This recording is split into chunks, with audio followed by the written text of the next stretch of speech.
தாவேகா ஆட்சி பொறுப்பேற்ற நாள்ல இருந்து தமிழகம் முழுவதும் அறிவிக்கப்படாத மின்வெட்டு தொடர்ந்து நிலவி வருகிறது.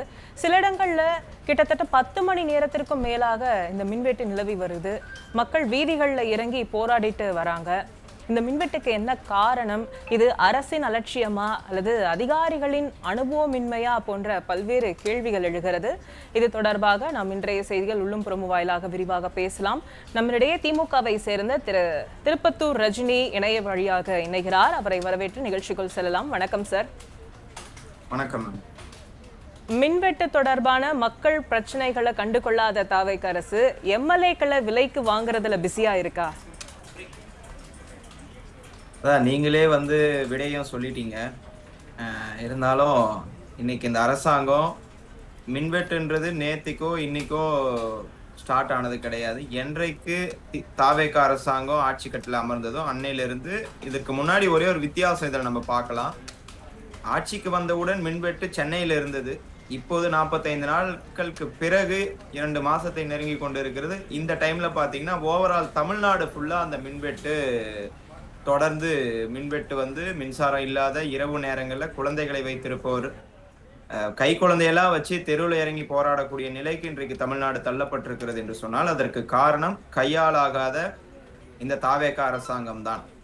ஏன்னா நம்ம கேள்வி கேட்டோம், அதாவது மின் தடை இருக்குன்னா இன்னமும் அவங்க ஆளுங்கட்சியா தாவேக்கான்னு அவங்க உணராத இதுக்கு காரணமும் திமுக தான், திமுக காரங்க தான் இதெல்லாம் செய்யறாங்கன்னு சொல்லிட்டு தொடர்ந்து, அதாவது முதல்வருக்கோ அங்க இருக்கிற அமைச்சர்களுக்கோ யாராவது போய் சொல்லணும், சார் இப்ப ஆட்சியில இருக்கிறது தாவேகா சார், திமுக இல்ல சார்ன்னு சொல்லிட்டு. இன்னைக்கும் அவங்க திமுக மேல பழி போடுற வேலையை அந்த மின்வெட்டுக்கு வச்சுட்டு இருக்காங்க. இதுல சிடிஆர் நிர்மல்குமார் அவருக்கு ஒரு ஆஸ்கர் அவார்டு தரலாம். எதுக்காகன்னா மாறி எல்லா கட்சி திமுகவை தவிர்த்து அவர் போகாத கட்சியே கிடையாது. எல்லா கட்சிக்கும் போயிட்டு இன்னைக்கு தாவேகாவுக்கு அவர் மின்வெட்டு நம்ம கேள்வி கேட்டா ஒண்ணு சொன்னாரு, வெள்ளை அறிக்கை 2 நாள்ல வருது 4 நாள்ல வருதுன்னு சொல்லி ஒரு வெள்ளை அறிக்கையை தந்தாரு. அது 40 நாள் தயாரித்த வெள்ளை அறிக்கை. அதுக்கு 4 மணி நேரத்துல துணிவோடு பதில் சொன்னார் நம்முடைய முன்னாள் அமைச்சர் அண்ணன் செந்தில் பாலாஜி அவர்கள். அண்ணன் செந்தில் பாலாஜி அவர்கள் தெளிவாக சொன்னார், சிறப்பான பதிலடியாக தந்தார். கடந்த 5 ஆண்டுகள்ல மின் உற்பத்தி திறன் 9032 மெகாவாட்டாக இன்க்ரீஸ் ஆயிருக்கு. ஆனா சிடிஆர் நிர்மல்குமார் என்ன சொல்றாரு, இல்ல எந்த உற்பத்தி திறனுமே இன்க்ரீஸ் ஆகலன்னு சொல்லி முழு பூசணிக்காய சோத்துல மறைக்கக்கூடிய வேலையை சிடிஆர் நிர்மல்குமார் அவர்கள் ஈடுபட்டிருக்கிறார். அதே போல நம்ம நியமித்த மின் ஊழியர்களை, அதாவது திமுக ஆட்சியில தேர்வு எழுதி பாஸ் ஆனவங்க கோட் ஆஃப் கண்டக்ட் வந்ததுனால நம்ம அவங்களை பணி நியமனம் அந்த ஆணை வழங்க முடியல. அதை தாவேக ஆட்சியில செஞ்சுட்டு அதுக்கு ஸ்டிக்கர் ஒட்டுகிற வேலையை இன்றைக்கு இந்த தாவேக அரசாங்கம் செஞ்சு வருது மேம். அதே மாதிரி அதிமுக ஆட்சியில 3 முறை மின் கட்டணம் உயர்த்தப்பட்டது. 2021 அதிமுக விட்டுட்டு போறப்போ 1.59 லட்சம் கோடி வருவாய் பற்றாக்குறையாக இருந்தது. ஆனால் நம்ம திராவிட முன்னேற்ற கழக ஆட்சி 5 ஆண்டுகள் முடிகிறப்போ 34,447 கோடியாக குறைந்திருக்கிறது. இந்த வருவாய் பற்றாக்குறையை மின்சாரத்துறையிலே குறைத்திருக்கிறது திமுக அரசாங்கம். இதையெல்லாம் நம்ம மின்வெட்டுன்னு கேட்கிறோம், மின்வெட்டு ஆயிருக்குங்க, எங்கெங்க மின்சாரம் இல்ல, மக்கள் எல்லாம் தவிக்கிறாங்கன்னு சொன்னா திமுக ஆட்சியில ஒண்ணுமே நடக்கல. மின்சாரத்துறை என்னது அகல பாதாளத்தில் இருக்குதுன்னு சொல்றாரு மின்சாரத்துறை அமைச்சர். ஆனா இந்த மாதிரியான விஷயங்களை நம்ம எடுத்துரைக்கிறோம். இந்த மாதிரி அண்ணன் செந்தில் பாலாஜி அவர்கள் 1.5 மணி நேரம் தெளிவா விளக்கினாரு. இவங்க என்னென்னலாம் பொய் பித்தலாட்டம் செய்யறாங்க, தாவேக அரசாங்கம் என்னென்னலாம் பொய் சொல்றாங்கன்னு சொல்லிட்டு தெளிவா பேசியிருந்தாரு. அதுல இன்னொன்னு குறிப்பிட்ட விஷயம் என்னன்னா, திமுக ஆட்சியில மின் மாற்றிகள் எதுவுமே அமைக்கப்படலன்னு சொல்றாரு. 99,000 மின் மாற்றிகளை திமுக ஆட்சியில கொண்டு வந்திருக்கிறோம். நம்ம இப்படி புள்ளி விவரமா சொன்னதுக்கு, அண்ணன் செந்தில் பாலாஜி அவர்கள் சொன்னதுக்கு இன்று வரையில சிடிஆர் நிர்மல்குமார் அவர்கள் அதற்கு பதிலளிக்கவில்லை. இதுல இருந்து என்ன தெரியுதுன்னா, இவங்களுக்கு ஆட்சி நடத்த தெரியல. நீங்க இதுக்கு முன்னாடி ஒரு கேள்வி கேட்டீங்க, இதுக்கு அதிகாரிகள் காரணமா அப்படின்னா, நீங்க எல்லா பழியும் தூக்கிட்டு போய் அதிகாரிகள் மேல போற்ற முடியாது. ஏன்னா அதே அதிகாரிகள் தான் திமுக ஆட்சியில இருந்தாங்க. திமுக ஆட்சியில 5 ஆண்டு காலமாக இந்த மாதிரியான ஒரு மின்வெட்டு ஏற்பட்டிருக்கிறதா அப்படின்னு பாக்குற மக்களுக்கு தெரியும். திமுக ஆட்சியில மின்மிகை மாநிலமாக உருவாக்கக்கூடிய வேலை திமுக அரசாங்கம் ஈடுபட்ட காரணம் எவ்வளவோ சிக்கல். அதாவது கரண்ட் இல்ல அப்படின்ற, அதாவது வெயில் காலத்துல யூசேஜ் அதிகமா இருக்கும். அந்த வெயில் காலத்திலையும் திமுக அரசாங்கத்துல தங்குதடையின்றி மின்சாரத்தை கொடுத்தோம். ஆனா இன்றைக்கு இந்த ஆட்சி வந்து 45 நாட்கள் ஆகிறது. அதாவது அந்த பீஸ் கேரியர் வந்து கழட்டிட்டு போயிடுறாங்க. நிறைய கருப்பாடுகள் இருக்கு. நான் ஒண்ணு கேட்கிறேன், தாவேக அரசாங்கம் தன் தவறுகளை எப்ப ஒத்துக்கும்? இப்பயுமே தன் மீது எந்த பழியும் வரக்கூடாது, வேற யாராவது மேல போடலாம் அப்படின்னு இன்றைக்கு வந்து துடித்து கொண்டு இருக்கிற இந்த அரசாங்கம் தன் மீதான தவறை எப்போது உணரும் என்று எனக்கு ஒரு கேள்வி இருக்குது மேம். அதே மாதிரி வந்த உடனே ஒரு மோசடி பண்ணாங்க. இதை நான் மோசடின்னு ஏன் குறிப்பிட்டேன்னா, தேர்தல் வாக்குறுதியில சொன்னது 200 யூனிட் மின்சாரம் அனைவருக்கும் இலவசம். ஆனா கொடுத்தது 500 யூனிட்டுக்கு உள்ள பயன்படுத்துவர்களுக்கு 200 யூனிட் ஃப்ரீன்னு சொல்லியிருக்காங்க. சரி, அது ஒரு பக்கம் வச்சுக்கோங்க. 501வது யூனிட் பயன்படுத்துபவர்களுக்கு மின்சார கட்டணத்துல அந்த ஸ்லாப்ல டிஃபரன்ஸ் இருக்கு. 501வது யூனிட்டை டச் பண்றப்போ கரண்ட் ஷாக் அடிக்குதோ இல்லையோ, அந்த மின் கட்டணம் நமக்கு ஷாக் அடிக்கக்கூடிய அளவிற்கு இருக்குது என்று அந்த பணத்தை கட்டியவர்கள் இன்றைக்கு புலம்பிக் கொண்டிருக்கிறார்கள். மின்சாரத்துறையில இவ்வளவு பெரிய மக்கள் பாதிக்கக்கூடிய வகையில இந்த மாதிரியான ஒரு செயல்களை செய்து கொண்டிருக்கிற சிடிஆர் நிர்மல்குமார் இன்னைக்கு தலைமைச் செயலகத்துல உக்கான்னு, அவருடைய அறையில உக்கான்னு மின்சாரத்துறை சார்பாக வெள்ளை அறிக்கை பத்தி நீங்க சொன்னீங்க. சமீபத்துல மின்சாரத்துறை அமைச்சர் திரு சிடிஆர் நிர்மல்குமார் வெள்ளை அறிக்கை அப்படின்னு ஒரு வெற்றி அறிக்கையை வெளியிட்டாரு. அதுல அந்த மின்வெட்டு தடுப்பது தொடர்பா எந்த ஒரு தெளிவான பதிலும் இல்ல. ஏன் புதிய மின் கொள்கை தொடர்பாகவும் எந்த ஒரு பதிலும் அதுல இடம்பெறலையே? ஆமா மேம், நிச்சயமாக. அதே மாதிரி 5 ஆண்டு காலம் நாங்கள் மின்சார கட்டணத்தை உயர்த்த மாட்டோம் என்று எந்த இடத்திலும் சிடிஆர் நிர்மல்குமார் சொல்லல. இதையும் நீங்க வந்து குறிப்பெடுத்து வச்சுக்கணும். சிடிஆர் நிர்மல்குமார் எந்த இடத்துலயும் 5 ஆண்டு காலம் நாங்க ஆட்சி செய்ய போகிற அடுத்து வர காலகட்டத்துல எப்போதும் நாங்க மின் கட்டணத்தை உயர்த்த மாட்டோம் அப்படின்னு எங்கேயும் சொல்லல. அப்படி என்றால் இவர்கள் இன்னும் ஒரு 4 மாசமோ 5 மாசமோ இடைத்தேர்தலுக்காக வெயிட் பண்ணுகிறாங்க, உள்ளாட்சி தேர்தலுக்காக வெயிட் பண்ணுகிறாங்க. அந்த தேர்தல் முடிந்தால் ஒரு பல மடங்கு மக்களிடத்திலே மின்சார கட்டணத்தை உயர்த்துவதற்கு இந்த அரசாங்கம் பொறுமையாக காத்து கொண்டு இருக்கிறது. அதையும் செய்வார்கள். ஆனால் திமுக அரசாங்கத்துல மின் கட்டணம் உயரலையான்னு கேட்பான். உயர்த்தினோம்.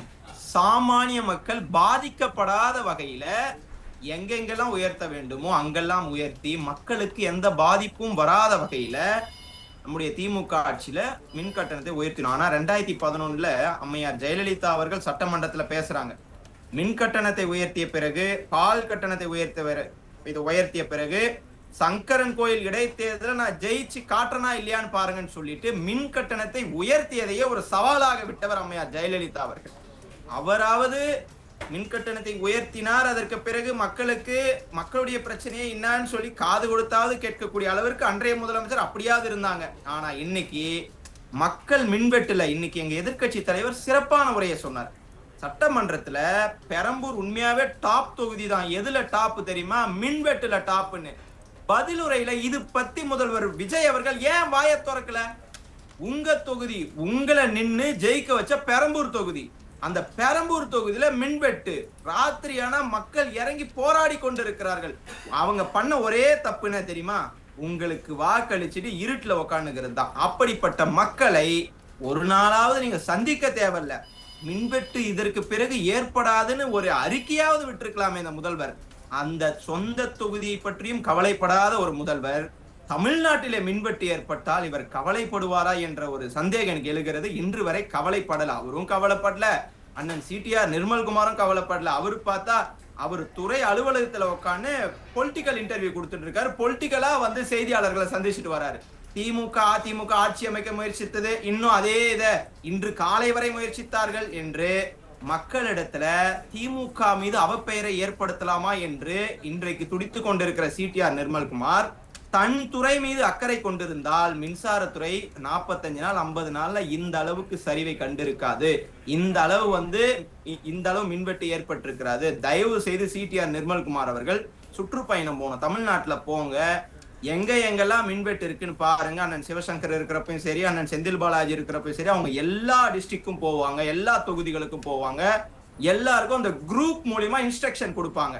எங்கெங்கெல்லாம் மின்வெட்டு இருக்கோ அந்த குரூப்ல அப்டேட் பண்ணணும். ஸோ அந்த மாதிரி ஒரு சிஸ்டமேட்டிக்கா ஆல்ரெடி திமுக ஆட்சி ஏற்படுத்தியது. அதை ஏன் இவங்க வந்து கண்டினியூ பண்ண மாட்டேன்றாங்க? எங்க மின்வெட்டு ஆகுதுனாவது அந்த ஒரு தகவலாத சிடிஆர் நிர்மல்குமாருக்கு தெரியுமா? அப்படி கையாளாகாத அரசாக இந்த அரசு செயல்பட்டு கொண்டிருக்குது. கடைசியாக காஞ்சிபுரத்துல ஜென்சி மீட் நடந்துச்சு. அங்க அவங்க பேசி கொண்டிருக்கும் போதே பவர் கட். திரு ரஜினி, தமிழ்நாட்டுல அமைச்சர்கள் பங்கேற்கும் விழாவிலே இந்த மின்வெட்டு ஏற்படுது. சமீபத்துல கூட இயக்குனர் பாக்யராஜ் அவருடைய இறுதிச் சடங்குல 20 நிமிடம் இந்த மின்வெட்டு ஏற்பட்டுச்சு. ஒரு பக்கம் மின்வெட்டு, இன்னொரு பக்கம் 200 யூனிட் இலவச மின்சாரம் என்ற முறைகேடு. முதல்ல இந்த மின்சாரம் இருந்தாதான் இந்த 200 யூனிட் நம்மளால பயன்படுத்த முடியும். கண்டிப்பா கண்டிப்பா. ஒருவேளை நம்ம 500 யூனிட்டுக்கு மேல யாரும் யூஸ் பண்ணக்கூடாது என்ற காரணத்திற்காக இவர்கள் வந்து இந்த மாதிரியான செயல்களில் ஈடுபடுகிறார்களா என்று தெரியவில்லை. அதற்கு ஒத்துக்கணும். நீங்க இதை செய்யறீங்க, தாவேகா அரசாங்கம் இதற்காக தான் செய்யறதுன்னா பொதுவெளியில வந்து நாங்க தான் இதை செய்யறோம், நாங்க வேணும்னு தான் வந்து கரண்ட்டை நிறுத்துறோம்னு சொல்லணும். ஆனா மக்கள் மத்தியில போயிட்டு இதற்கும் திமுக காரர்கள் தான் காரணம், இதற்கும் திமுகவின் அதிகாரிகள் தான் காரணம் அப்படி என்று ஒரு ஆட்சி அதிகாரத்துல இருந்து கொண்டு இப்படி சொல்வதற்கு வெக்கப்படணும் தாவேகா அரசு. ஏன்னா ஆட்சி அதிகாரத்துல இருக்கிறது தாவேகா அரசு, முதல்வராக இருப்பவர் ஜோசப் விஜய் அவர்கள். அப்படி இருக்கிற பட்சத்துல அதிகாரிகளா உங்களுடைய கண்ட்ரோல்ல இருக்கிறப்போ திமுக தான் இதுக்கு காரணம் சொல்றதுக்கு தாவேகா அரசாங்கம் தலைகுனிய வேண்டும். இத ஒரு வாடிக்கையா வச்சுக்கிறாங்க. எதுக்கு எடுத்தாலும் சரி, தப்பு நடந்துச்சா அதுக்கு திமுக. யாராவது இன்னைக்கு கூட சட்டம் ஒழுங்கு சந்தி சிரிக்கிறது. இன்றைக்கு அமைச்சர்கள்லாம் பார்க்கணும். அமைச்சர்கள்லாம் பார்க்கறப்போ ரொம்ப வேடிக்கையாக இருக்கிறது, மிகவும் வருத்தம் அளிக்கக்கூடிய வகையில் இருக்கிறது. இன்றைக்கு ஒருவர் வந்து போதைப் பொருளை பயன்படுத்துகிறார், அவர் மீது நடவடிக்கை இல்லை. பொதுவாக ஒரு பள்ளிக்கூடத்துல கல்வி கொண்டு சேர்க்க வேண்டிய பள்ளிக்கூடத்துல ஒருவர் நடனம் ஆடுகிறார், அவர் மீது ஒரு கண்டிப்பறிக்கை கூட இல்லை.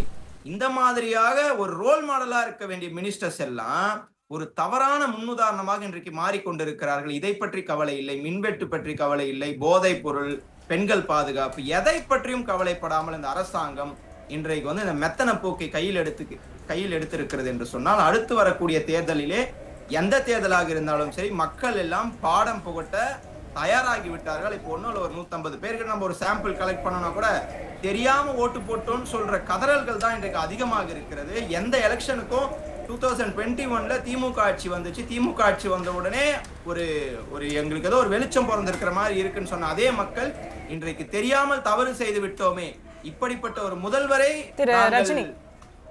சொல்லுங்க. திமுக ஆட்சியில மின்சாரம் தங்கு தடையின்றி விநியோகிக்கப்பட்டது. ஆனா தாவேகா ஆட்சியில எங்க பார்த்தாலும் மின்வெட்டு பிரச்சனை தான் நிலவிட்டு இருக்கு.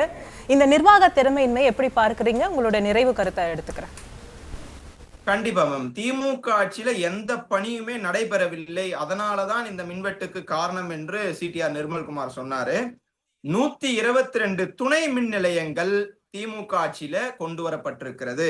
20,000த்திற்கும் மேற்பட்ட டிரான்ஸ்பார்ம்கள் கடந்த ஆட்சியில கொண்டு வரப்பட்டது. இதெல்லாம் அவர் வந்து வெள்ளை அறிக்கையில மறைத்த தகவல்கள். திமுக ஆட்சியில எந்த பணியும் நடைபெறவில்லை என்று அவர் வந்து சொல்லி இருக்கிறார். நான் வந்து டேட்டாவோட சொல்றேன். 122 துணை மின் நிலையங்கள் தமிழ்நாட்டுல கொண்டு வரப்பட்டிருக்கிறது.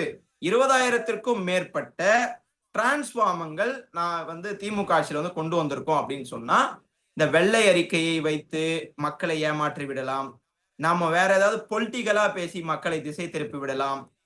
அதாவது தினம் தினம் வந்து பர்ச்சேஸ் செய்கிற இந்த அரசாங்கம் கொஞ்சம் கரண்ட்டை பர்ச்சேஸ் பண்ணீங்கன்னா மக்கள் சந்தோஷமா இருக்காங்க. இவங்க பர்ச்சேசிங் பவரை மின்சாரத்தை கொள்முதல் செய்யக்கூடிய வேலையில ஈடுபட்டால் மக்கள் மகிழ்ச்சியாக இருப்பார்கள். மக்கள் வந்து இரவுல தூக்கம் தொலைத்து விடுகிறார்கள். ஏன்னா அவங்க காலையில எழுந்தோடனே ஒரு சாமானிய மக்கள் வேலைக்கு போகணுன்ற பட்சத்துல அவங்க வந்து இரவுல நல்லா தூங்கினாதான். இன்றைக்கு தூக்கத்தை தொலைத்திருக்கிறார்கள் மக்கள் என்று சொல்லும் போது இந்த ஆட்சி ஒரு கையாளாகாத ஆட்சியாக இன்றைக்கு செயல்பட்டு கொண்டிருக்கிறது. தயவு கூர்ந்து இதற்கு பிறகு மக்களுக்காவது ஒரு தங்கு தடையின்றி மின்சாரம் கிடைக்க இந்த அரசு வழிவகை செய்ய வேண்டும் என்று கலைஞர் தொலைக்காட்சி சார்பாக ஒரு கோரிக்கையாக இந்த அரசாங்கத்துக்கு நான் வைக்கிறேன்.